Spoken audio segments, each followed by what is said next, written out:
Bonjour tout le monde, on se retrouve aujourd'hui pour le déballage de Shadows Amsterdam. Donc je sais pas si c'est une suite ou une série de jeux Shadows en tant que tel, puis ça s'appelle juste Amsterdam, aucune idée.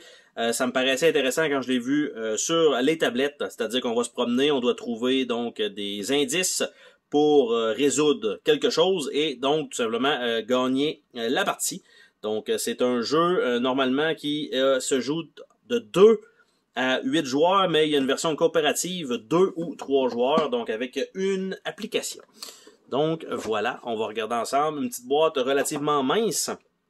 Donc premier truc, petit livret d'instructions ici. Donc les petites composantes, petite histoire. Donc le setup avec tout ça. Pour l'instant, pas de carte. Donc même si le jeu est en anglais, peut-être pour, tu sais, quand vous jouez avec des personnes qui comprennent pas nécessairement l'anglais, ben, tout simplement, vous avez juste les règles. Donc ça, c'est toujours cool. On a des petits trucs pour cacher donc notre section de joueurs avec les icônes aussi. Donc on a genre de souris IMO. On a une tortue techno.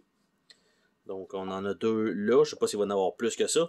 On a ici ce qui est les tuiles. Je pensais que c'était des hexagones qui étaient vraiment c'était vraiment des tuiles de carton. Mais non, ça va être un plateau déjà modulaire en groupe de 5. Donc, comme ceci. Donc voilà, avec les deux côtés. Donc ça peut donner quand même de la rejouabilité, fort probablement.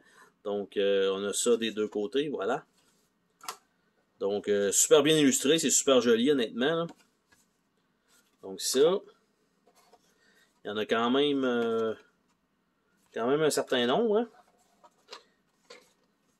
Il y en a 6 ou 7. Donc, x2. Ça donne... Je sais pas si on doit toutes les prendre lors d'une partie ou si c'est limité à un certain nombre. Parce qu'il n'y a pas de numéro, rien. Donc, c'est probablement pas comme ça que ça fonctionne. On a ici une feuille de punch extrêmement épaisse. Un gros carton épais pour 3 morceaux. Et quelques X. L'autre feuille beaucoup plus mince avec des petits jetons comme ça. Donc voilà. Par la suite, on a un sac avec 2 petits jetons en carton. On a des bases, donc 3 oranges, 3 noirs. On a 2 pions, donc on va sortir du sac. Donc, sont un peu molles, un peu caoutchouc. Donc, on a ça ici. Donc, orange en petite Vespa. Et on a la même chose, mais figurine noire ici. Donc, mais c'est un genre de petit singe / chien. Puis l'autre bord, en tout cas, un genre de renard. Donc, c'est les 2 figurines qui sont fournies. C'est quand même joli. Donc, on a ça. Par la suite, on a un paquet de tuiles simples.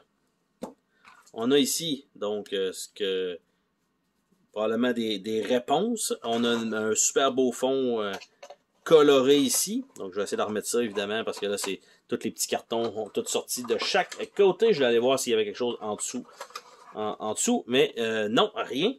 Donc, les cartons, quant à eux, j'ai l'impression que, du moins, soit c'est des solutions, ou soit c'est les énigmes en tant que telles.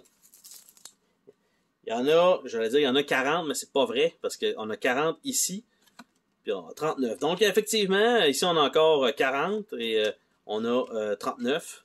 Donc, on a toujours 2, donc les 2 couleurs. Donc, je suppose que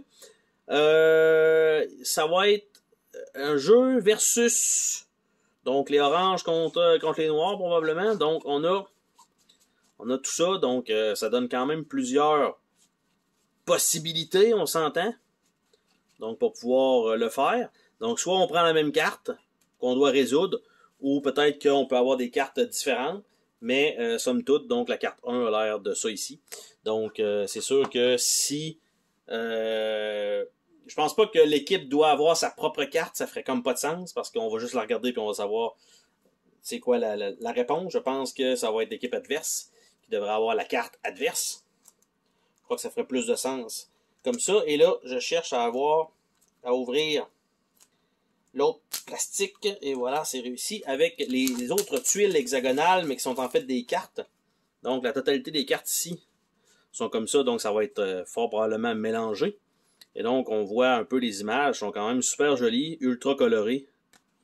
Donc, on en a quand même pas mal. Donc, toutes des animaux qui font des choses de la vie de tous les jours, tout simplement. Très normal, hein? On vole, bien sûr.